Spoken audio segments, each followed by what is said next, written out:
Hello and welcome to another Warcraft 3 audio commentary. Today we're going to be watching Game 2 from the best of 3 for RazerCup between sbwfz, the Great Undead, who's playing red, spawning in at the 6 o'clock, 5 o'clock position on Turtle Rock. His opponent will be, of course, none other than Yumiko, spawning in as the pink human up here on the close spawn, which is going to be right on over to the right of him. I'm trying to remember. I guess we call it the 5 o'clock. We don't know. He can't. It's a 4 o'clock. That's right. Yeah, we'll call it the 4 o'clock. Clocks are hard. Anyway, so we're going to see a Mountain King coming out first here for Yumiko. Now, that's an interesting choice. It is close spawn, so I'm kind of curious how that's going to work out. And of course, we're going to be seeing the Death Knight coming in for SB or for WFZ. And he is, of course, doing a Ted Fiends build. Note the placement of the crypt. It's going to give him a little bit more vision in case any kind of early game harass does happen to come in his way, and he can maybe try to do something with his Ziggurats. And he's also going to get that early Nubian, very, very important, especially on this map. Always good to have it on the human matchup as an undead player because, you know, there's scout footmen, but in this case, with that close spawn. Now, granted, by now, if the human was going to do something, he probably would have already done it, but you never know. He could be seeing something that's delayed later on. But either way, he's going to go ahead and try to get a quill, and actually going to steal that big level 3 turtle creep for 68 experience, as you can see. And the Mountain King going to get the short end of the stick with only 40 XP on the end of that, but he's going to keep that Death Knight. He needs to keep it quite far away because he doesn't want to get bolt surrounded. Now, as long as he's about this distance, he's probably going to be okay with only 3 footmen on the field. But it's one of those things where it's like you can, if you make that slight little mistake and you get surrounded by the Mountain King early on in the game, which is very easy to do, then you will absolutely end up having to use a TP or taking a lot of damage or dying or any combination of all of those. So yeah, sure. Over here we can see that he is trying to get some skeletons. I'm not sure. Here they are, just harassing about, saying, okay, well, Yumiko is going for a fast tech. Probably a good idea when it's close spawn and you went Mountain King first. Going Archmage, you could maybe do an early on harass or something, but fast tech's pretty good, and it's actually going to be faster than Mr. WFZ's, and he's actually, as you can see, he's very worried about this early game aggression coming in from Yumiko, picking up that Spirit Tower very quickly, and as you can see, I mean, militia are coming out. Now, the militia generally are going to be used here, not for harassment, not really even for defense. He wants to creep with them right now, because he needs to get more experience on this Mountain King. He really wants to get to level 3. Would be great if he could creep out maybe this right here, this nice little goblin shop, or even, you know, if you could, it would be okay for him to creep out something like this gold mine or something. But again, he's gonna have a hard time doing that with that Death Knight on him, so he just needs to make sure he can do something. Also, as you can see, he's gonna lose a militia right here. That's gonna be 25 more experience going to the Death Knight, 133. He is sitting at quite a lot of XP, so I guess he's gotten 2 actually. Yeah, it looks like he's got another militia right over there, and he might just get 1 more right here. It's going to get ready to go into that gold mine. Will it get down? Oh, no, it's not. I don't think so. Yeah, no, it's very good, surviving at just a meager 11 HP, which almost certainly would have died if that skeleton warrior had gotten 1 more attack off. Now, we're obviously seeing WSC going with the Fiends build. Will we see any early upgrades? No early upgrades. Of course, he's already spent all that money on that Spirit Tower, so he does have to be careful there, spending his gold. Make sure he can still get enough Fiends that he can actually fight. And one of the early upgrades that's not too bad against actually this sort of play is armor upgrades. It's not necessarily the best upgrade, but it's not a bad upgrade, just because it kind of meshes well with frost armor, but only if you're going for lots of Fiends, because you want to be able to keep your Fiends alive versus the bolt and harass. Now, we're actually going to see a quill to get that creep kill. However, it looks like the Mountain King did get the Cloak of Shadows that did drop. Level 2 being picked up by that Death Knight, and then Mountain King still sitting at level 1. Not looking too good for Yumiko right now to be down a level with a Mountain King first and close spawn on Turtle Rock. Also going to come up here and scout with a militia. I'm not sure if that was entirely meant just for scouting or if that was meant it's low HP, gotta get out of the base, otherwise it's just going to die to a skeleton coming in here, especially because he didn't have an arcane tower up, but he is going on trying to go up. We will see this peasant very likely going down. He is going to go into militia form. He's going to try to live. He could outrun these skeletons, but is he going to get out of the base as well? Is he going to get microed? It looks like he is getting microed pretty well. Here come 2 more skeletons in here. And of course, he's militia right here. These are purely for defense. Yumiko definitely having given up the idea of doing anything but a little bit of harass and trying to defend against all these skeletons coming into his base, trying to not lose any more peasants. He is at Keep Tech, and of course he is going with Arcane Sanctum right now, getting improved lumber harvesting, which will of course increase the amount of peasants can hold by 10. Going to see a militia potentially going down right here. No, it looks like he's going to be good. Nice quick timing, or nice quick fingers, I should say, by Yumiko, getting that out of there, or morphed into peasant, morphed from peasant into militia just in the nick of time before that skeleton could swing his blade and kill him. Now you'll see slaughterhouse also codes going up because WFC as well is tier 2, getting the lich out, and got to be a little bit careful there. If that death knight was just a little bit closer to that altar, it would have caused the lich to spawn back here, which would have been unfortunate. So nice awareness of that issue, you know, paying attention and stuff, not being too silly here. Gonna pick up a sacrificial skull and actually bring in an acolyte. I think he might be doing a tower push. Now I've seen this done against human players before with Mount King first. I've never seen it work. I'll be honest, I've never seen this work, but that doesn't mean that it doesn't work. I know it does, I know it can. Otherwise, of course, Undeads wouldn't keep doing it. But it's definitely, it's interesting. It's interesting. It's looking, I mean, it looks great for the positioning that WFC is in. You know, the Mount King's still low level. He's only level 1. Look, the Sorceress is going to come out. He's going to maybe get the kill. Going to get the quill. Oh, the Mount King's going to get the kill. Going to deny that, saying you can't have the XP. Great decision by Yumiko right there, saying, because I don't want you to get any XP. I don't want you to get up to level 3 on your Death Knight, especially not level 2 on your Lich, because if you went Frost Nova, then you won't have, well, you went Frost Armor. That's what I meant to say. If you went Frost Armor, you won't have Frost Nova, so picking off my Footman's going to be a little bit harder. Of course, it is going to be a slight issue that's going to see how he's going to manage to kill anything with this Frost Armor. I'm not really sure. But we'll see. I mean, he's going to be able to get one Fiend kill here, maybe, because that Death Knight is indeed not level 3, which he needs really to keep these Fiends alive. But of course, with the Frost Armor, it does help quite a bit. And that Mount King has been able to pick up level 2, which is going to be quite useful. As you can see, he's trying to go for this Crypt Fiend right here. It's going to get burrowed. Does he have Reveal? No burrow, or no dust, or any Sentry Wards, or any way to receive that Fiend. So that's going to go on there. We're going to go ahead and see that Lich taking a lot of damage. He can maybe get a coil. Should be able to get coiled. And really, he's got the positioning here, so he can back out. Just going to need a little bit of micro, but he is getting slightly trapped by that militia. Ooh, very low. Oh, it goes down to 37 life to a bolt from the Mount King. So the level 1 Lich has fallen indeed, and the Mount King now at level 2 with about half of the way through the XP bar there. Not picking up experience as fast as that Death Knight is, however, and once that Death Knight hits level 3, he's going to be hitting for quite a bit of nukes. Now, of course, WFC's goal here is really just to get these towers up. He already has one Rubian up, and once that Spirit Tower goes up, he's going to be doing a lot of damage, because this tower, it does do a lot of DPS, and there is level 3 on the Death Knight. And there is that tower up. It's being repaired by an Acolyte. If that tower goes down, I think it's a good game for WFZ. But it's not. It's not going down. There's no chance it's going down. And Yumiko is going to go ahead and say good game. So that is game 2. And I think I might have surprised you. Short game, long video. That's right. I'm doing game 3 as well. Because I figured 8 minutes wasn't enough time. Even though that was a pretty interesting game, we obviously needed one more video on this, so I didn't want to spoil it. So as you can see, there's going to be a link to the replay for game 3 on screen, I think around here-ish somewhere. Not the easiest way, but I didn't want to put it in the description and spoil things, so you know, that's there. If you really want it, there's the link. It shouldn't be too hard to copy down. And let's get into game 3. And into game 3 we are, with WFZ once again spawning in as the red undead. Down in the lower left, this map is Bright and Dark version 1.0.3 if I'm not mistaken. I probably am not, but you never know. And again, WFZ in the lower left playing undead, and his opponent will be Yumiko once again, as you could have guessed, playing the pink human in the upper right. And will we be seeing it? Yes or no, depending on what that question meant. We're going to see Archmage coming out as the first hero for Yumiko, and of course Death Knight coming out for WFC. This time we will see that there's going to be a Crypt Graveyard, pretty much the standard opening that WFC has been favoring, although interesting choice for this Ziggurat placement, because this is where his Nubian Tower is going to be, but as you can see it's very forward, so if he does get an early Footman into his base, that Footman is not going to be too easy to fend off with that Nubian Tower, in all honesty. He'll have to pull the ghouls very quickly and utilize the fact that when the Footman runs into the base, it would get slowed. Now, I don't know if we're going to see that or not, but if something that Yumiko decides to do, then that's going to have to happen. So Draenei Seer right here does have Healing Wave. What a creep. And Yumiko going to pick up a Fell Beast. Now, if I'm not mistaken, This one does not have mana burn.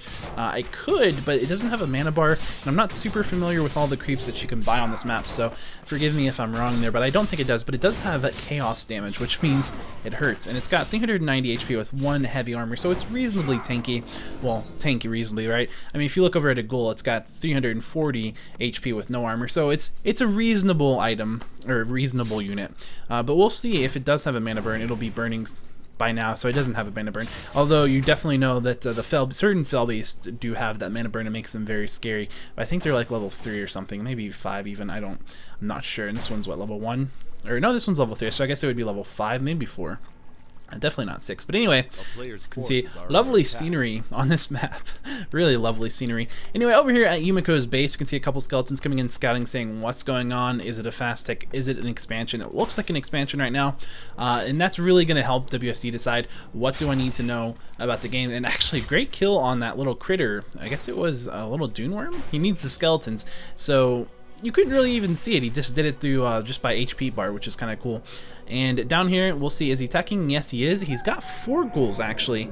Yeah, okay, so he wants to harass or creep or something with these extra ghouls. So very curious to see what he's going to do with that. And over here we can see that Yumiko is saying, let's go ahead and keep on creeping,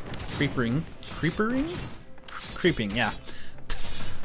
Let's keep on creepering. You know, get level 3 if we can. He's going to be level 2. Not going to get level 3 from this creep, but he actually already has a potion of invulnerability, which is a pretty good item. It's 15 seconds of invulnerability. That very useful in the early game, in case, you know, basically it actually means that if the undead decides to try to go for the Archmage kill early on, it's just not going to work. But also it means that he might decide, hey, well, let's not even bother with that, let's just go ahead and try to kill these units. And as you can see, the undead actually getting slaughtered in this fight. He's going to have to back off, losing both of those skeletons perhaps. Yep, both of the skeletons. I can't tell if that was a deny or not though. And this next one, the third skeleton, taking a lot of damage as well. Meanwhile, Yumiko will go ahead and aggro this gold mine creep. He's saying, I want to go ahead and get this creep camp up. I want to get this expansion going. And WFC running full throttle in here. And Yumiko also having a Draenei Disciple. Now this, I believe, has a heal similar to a priest. But 280 life, 0 armor. It's going to go down pretty easily. However, we're seeing this Death Knight getting blocked pretty well. Will he actually get trapped and be forced to TP out? It looks like he will actually have that happen. He's probably going to delay just long enough for these guys to go ahead and kill that. We'll go ahead and cast a coil there, and now tries to pull these guys right on out, making a little bit of a mistake, I think, there by pulling them back in. Maybe should have just kept running out, because this one is going to, or not have done that maneuver. I'm not sure if that was, I'm not really sure, but it definitely looked like it cost him at least one of those units, maybe 2. And the only thing that's going to survive from that lack of TP, if you will say, or from what didn't TP, is going to be this one ghoul, assuming that this Fel Beast doesn't kill him, and it looks like it might not. WFC microing these fiends quite well. Now the Fel Beast will back off, going to take a couple of volleys, at least one volley from those Crypt Fiends, and indeed, it's going to back off. Now over here we can see that the Death Knight trying to come in from the bottom. I can't tell if he can. Looks like he's going to have to come around, yeah. It's a long way around, though. Maybe he wants to try to see if he can just find Yumiko, who is creeping. And look at these items: Wand of Illusion, Gauntlets of Overstrength, Parrot. Can never say that. Parrot to Vitality, which is of course the 150 HP additional item, which is not bad. And the Death Knight getting surrounded once again. However, this is a surround he should hopefully be able to break, but if he can't, he's definitely going to lose that Death Knight because he doesn't have a TP. He's already used it, and indeed it looks like he's not going to be able to break that surround. So he's going to go down. Will he get a skeleton charge off? No, he won't. And the question is, should he get this peasant down? Yes, it looks like he will, but that Arcane Tower is going to go up, as well as this Town Hall having no problems, which means this base is going to be pretty well defended from here on out. And also there's a lot of experience going on over to that Archmage, so it's a wonderful start for Yumiko so far on Bright and Dark. Nothing dark about his start. However, the name's Bright and Dark. It's a bright start for Yumiko, dark start for WFZ. Although WFZ is taking this time to tech straight into Tier 3, something that we do see him liking to do, and I'm definitely liking his Tier 3 siege, wagon push style, strategy, whatever you want to call it. I don't know if he's the originator, but I definitely am liking the way he's playing it and pulling it off, even though he didn't quite win with it in Game 1. It's not bad. It's not bad, so I definitely think it stands a very real chance winning on this map. I think this is a better map for it as well, because as you can see, he's got a much more defended gold mine over here. He could take this one as well. Either one of those would be a lot easier to defend. Mainly this one, though. This one would be a whole lot easier to defend if it gets into the late game situation that we saw in Game 1. So I think Yumiko, or I think WFZ, even though his start here isn't super peachy, isn't really going to be hindered enough to stop him. Not yet. Not when he's this close to tier 3. You know, and a Lich coming out pretty soon. The Slaughterhouse is finished. There's a Nubian Tower up. Will it go down? I mean, there's a lot of these wands, these little illusions running about, which makes Yumiko's army here look a little bit higher, a little bit stronger, maybe a little bit more intimidating, but that's not really going to stop WFZ, and he can tell for sure that's what's going on. But he does have a lot of units here, and we're just going to see a lot of micro going on. The question is, how many of these acolytes are going to die, if any? As you can see, WFC microing these pretty well, and Yumiko actually having a lot of units. They're running around in this base. They're just chasing acolytes. They're not even attacking, as you can see. So this is a wildly inefficient use of units, and actually a great quill on that acolyte. Unfortunately, he's going to find himself getting surrounded by footmen very quickly after that, but another quill, so maybe he's going to be able to stay alive, but it doesn't look it. I mean, oh yeah, definitely not when the Death Knight's out of mana at this point. However, the Lich has come out. He's going to go ahead and try to take down this illusion for some reason, but here comes the Orb of Corruption as well, and that's going to spell a complete and total end to Yumiko's fighting in this space. There's just no way he can deal with that orb at all, even with this illusion. I mean, I'm not sure what I mean even with the illusion, but that illusion coming in, he's not going to do anything with any of this stuff. I don't think we're going to see another unit for WFC die, and I believe both of Yumiko's footmen right there will go down. So that was a pretty devastating fight for WFC's victory, really. He didn't really lose much of anything. He lost an acolyte. He might lose another acolyte right there. Wow, that was really poor micro. He could have easily got that out of there, but that's okay. Mistakes happen. But other than that, he still did a really good job defending that off, and we actually see 2 slaughterhouses. Now I'm curious to see, will we see a destroyer push actually? Because we could. It would be a little late, because right now it's about 9 minutes in the game, and you can pull a 9-minute destroyer push off and get like 2 or 3 destroyers out. I can't remember the exact number now because it's been forever since we've actually even seen that strategy.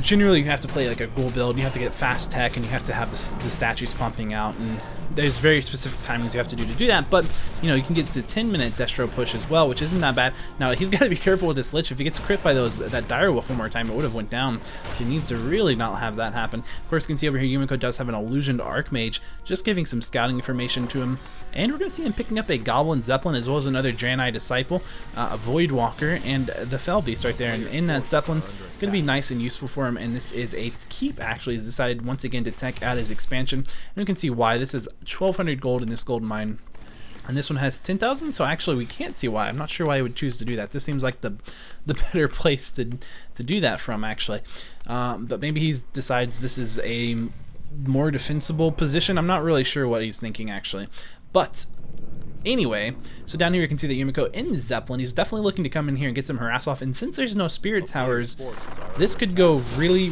well for Yumiko. It's almost certainly going to be forcing a TP, I would imagine. Over here as you can see, WFC, holy crap, look at that creep.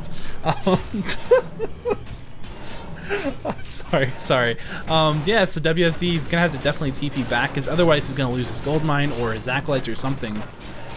And we're going to see Yumiko, he doesn't have to TP, all he has to do is pick up into the Zeppelin. However, with the Destroyer out, that does mean he can just sit there and chase that Zeppelin down, and the Zeppelin is either going to get TP'd or it's going to die, basically. So, that's pretty useful. The question is, I don't know if he has web yet. It's hard to keep up with that. Not sure. It looks like the Zeppelin actually is going to make it just fine, really. Forgot how fast... how slow really destroyers are when they're trying to attack. You can see you have to micro that well, otherwise you end up doing this where you get close enough in range to attack, and then you go for your attack, and then it can't attack because it's not close enough. So basically what you have to do is you have to manually tell it to move in front of the Zeppelin, then once it gets close enough you can attack it, and then keep doing that. So if WSZ was microing this, then he would actually be taking, the Zeppelin would be taking hits, but because he's not microing it, it's not taking hits. But we will see that Voidwalker will drop just to get some hits off onto the Destroyer right there. And the Archmage right now going across the map. We're going to see a gate being broken by WFZ. Now this is going to reveal that gold mine down here for him. So if he ends up deciding, hey, let's go for this gold mine, go ahead and creep it out right now, and then whenever he wants it, he can have it. Though he's got an Acolyte coming down, so a counter expansion, in fact, is what it looks like we're going to be seeing, which means we're going to be seeing, I think, a late game play between human and undead. Very fun to watch. It can go a lot of different ways, but basically, as an undead player, if you're going into that sort of situation, you want to have a high hero level so you can get a lot of nuke. You've got to be able to nuke down those heroes very quickly. It's very important. And really, it looks like we have a Rune of Rebirth actually giving WFZ a Thunder Lizard, which is a great item. He's going to go ahead and, well, great unit, really. I mean, you can just look at it. Look at that. I think it even has thunderclap, so that would be pretty useful versus some footmen.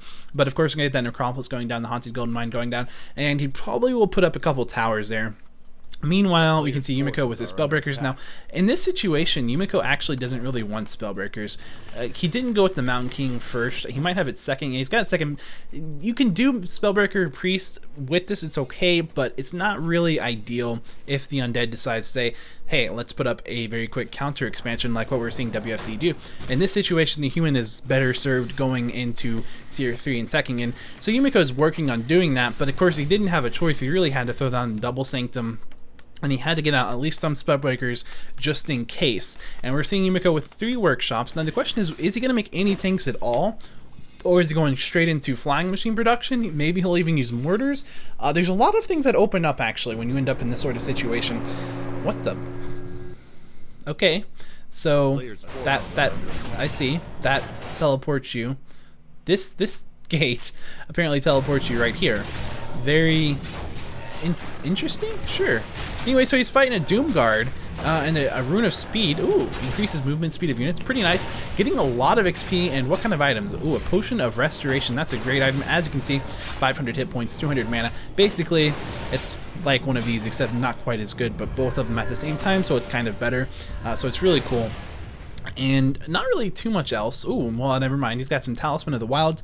Those guys are little summons, little furbolgs. They're not bad, but there's a cooldown on the item, so you can't just summon all 3 like you could in Reign of Chaos, which is a little unfortunate, but it's not that big of a deal, because they're quite powerful units. Now we can see Yumiko, he's coming down here, he's saying, okay, I want to fight your expansion that I'm sure you have, or it's going to be creeping, but he figured it's probably an expansion because he wasn't seeing any kind of harass. He knew that his opponent was creeping the map, and he can pretty much deduce very easily, just from that little bit of information, that there's got to be a counter expansion, because there's really no other way for the Undead to win. Now, I don't think he has a TP right now, and in fact, he does not, so he's got to get to a shop, which I think the nearest one is quite far away, actually.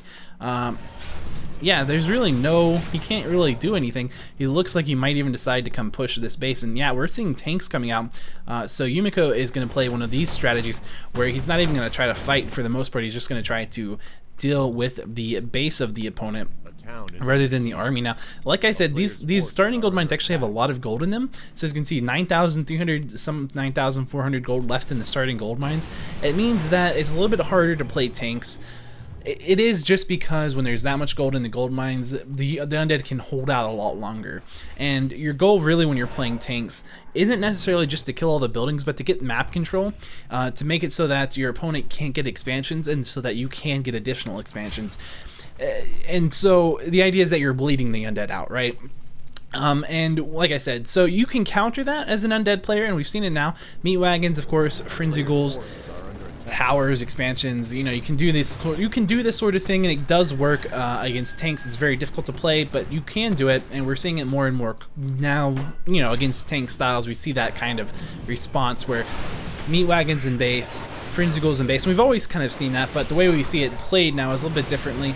And I'm not gonna try to go into the differences because I'm not really qualified enough to, but I will say that it's different, so if I could give you more information, I would. Anyway, so the Death Knight does have a teleport scroll now, which is useful. It's very, very close to level 5. The Lich also pretty close to level 5. Down here we can see that 3 tanks are just kind of rallied here. And the question is, will we see him deciding to put a bunch more tanks or switch out into flying machines? Because he's definitely got flat cannons upgrade, and he could very easily decide, if you've invested some money into tank defense, that I can put some money into army and just overwhelm you and kill you, and that could definitely work as well, especially because of the amount of experience that Yumiko is getting creeping the map. He's getting a ton. He's got level 5 on the Archmage, absolutely insane, and level 3 on the Mountain King, but of course he still is inferior to WFZ's. I believe it's 5-4, did I say? Or is it 4-4? It might be 4-4. Yeah, it's 4-4, but very, very close to 5-4, and very close to 5-5, in fact. So I would definitely see that WFZ is in a bit of a better position here. When it comes to hero items, definitely easily. When it comes to hero experience, yeah, I think so too. And he's going to go for this Town Hall, and I don't know if he's going to be able to get it, but if he can force a fight, that would be great, because he needs to fight. He's got a superior army. He could definitely win the fights right now. But in a couple of minutes, as you can see, Yumiko is at 65 food. He's getting ready to break up keep, I think, into like an army that he could fight with. I don't know, but down here, you know, maybe he's not going to do that. Maybe he's going to keep on going tanks. It's hard to read this, but I think he's got the option to do either one, and especially since we're seeing another meat wagon come out, and that actually means, because there were two in the base, that I think we might see, yeah, they did come over here, and he's going to go ahead and take out that town hall. Actually, really nice play by WFZ. That was clever. So he's brought the meat wagons into his army, and use them to successfully do that. And we're going to see the Paladin going down, successfully going to defend his base, as well as take down one of the gold mines that Yumiko had. That is going to hurt Yumiko quite a bit, and that actually means that Yumiko is now sitting on 5,600 gold right there, and WFC is sitting on 8,000 in his gold mine. So this is looking pretty good for WFC, although of course Yumiko will go ahead and rebuild this, but this will take time and resources to do.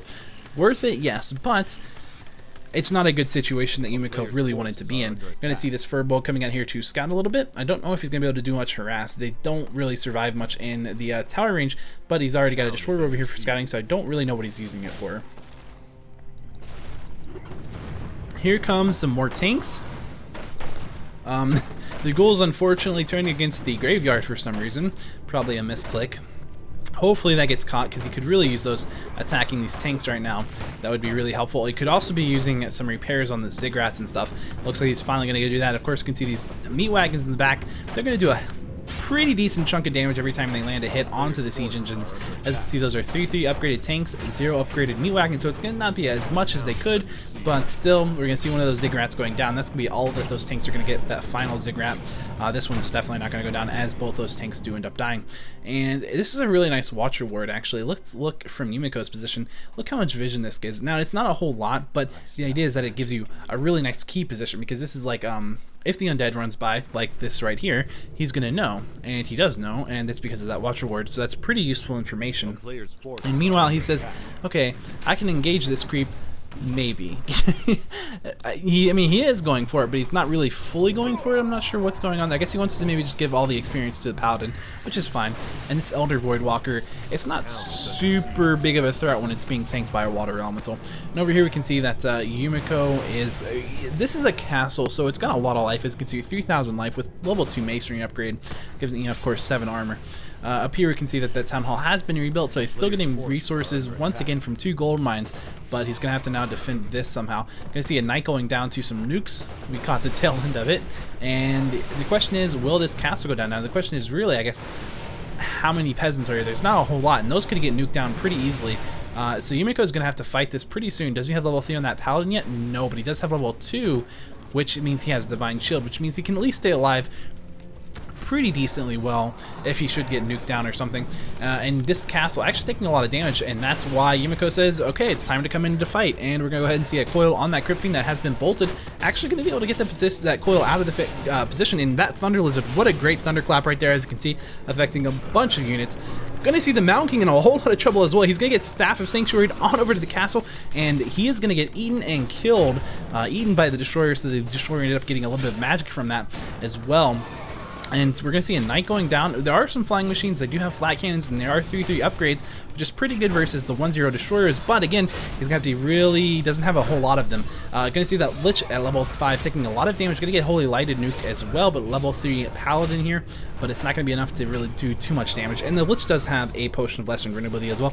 Losing the Mountain King in the early part of this fight is really hurting Yumiko.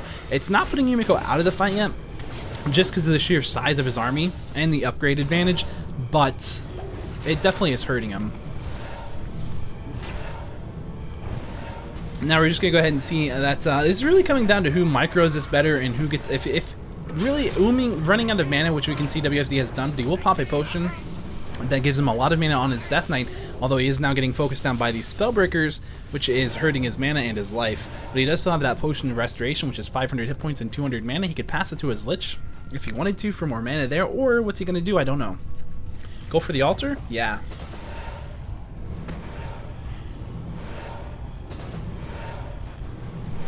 Now, WFZ could really use another expansion, but he doesn't have that, and he doesn't have a whole lot of gold left, like 6,000 gold in the gold mine. It's enough, maybe. I don't know. Level 6 has been picked up by the Death Knight. He's got a lot of destroyers here, but that's not going to really do anything versus this many flying machines. Yeah. And WFZ is forced to TP out And late game, it's all of a sudden not looking too great for WFZ. He decided to transition into destroyers, and I'm not sure. I mean, because when you see the knights, it's like, yeah, okay, let's transition into air, which makes sense. But Yumiko was ready for that. You know, he's got all these flying machines here.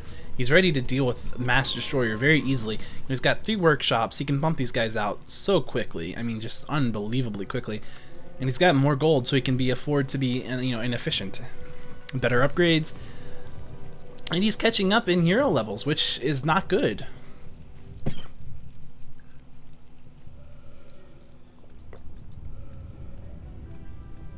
I gotta say, it doesn't look good for WFZ at all. I mean, you can look at his army size. Just look at the food count. WFZ sitting at 50 food. Yumiko at 66. Yumiko on double income compared to WFZ. Well, not quite, because WFZ's got 10 gold per tick, and Yumiko is sitting on 14 gold per tick. But it's still more gold, right? And the reason for that is, of course, the upkeep. I don't know. I don't know.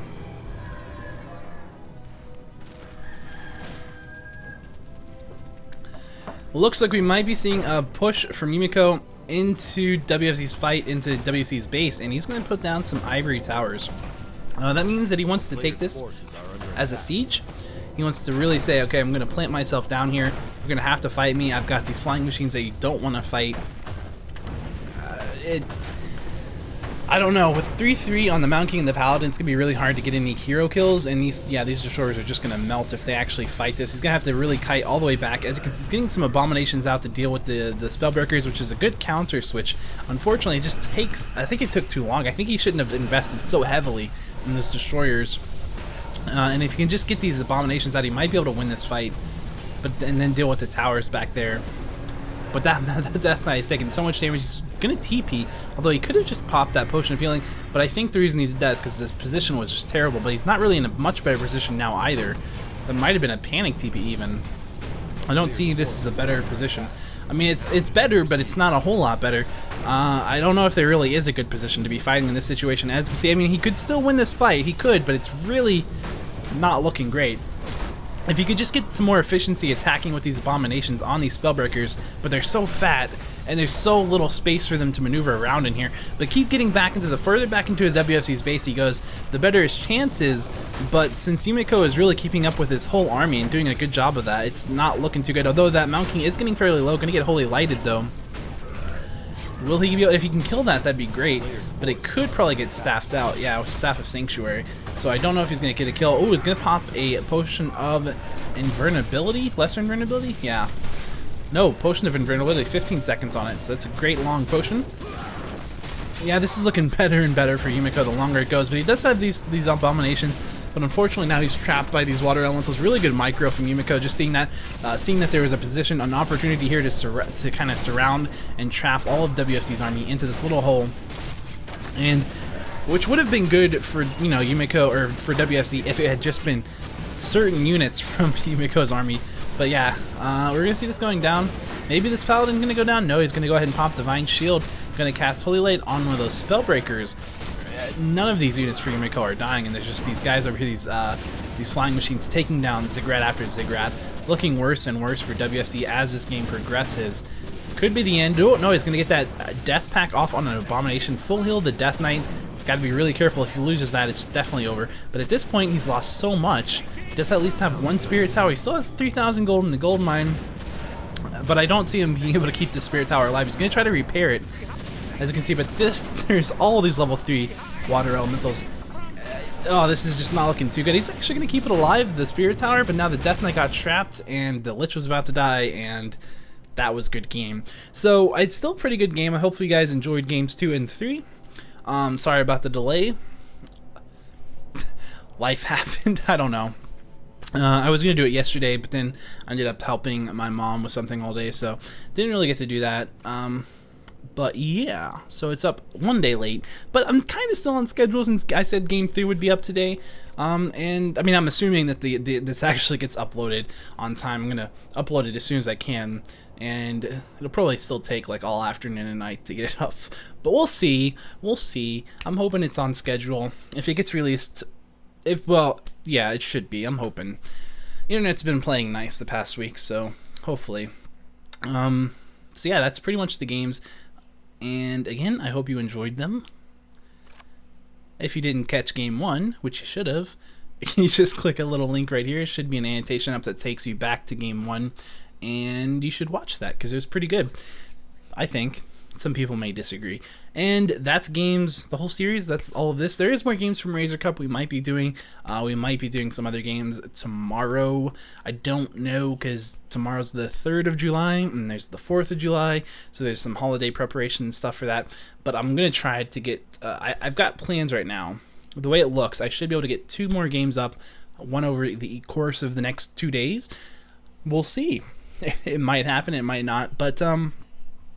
if they don't, holidays, and if they do, yay. So I'll see you guys next time. Thanks for watching. Bye.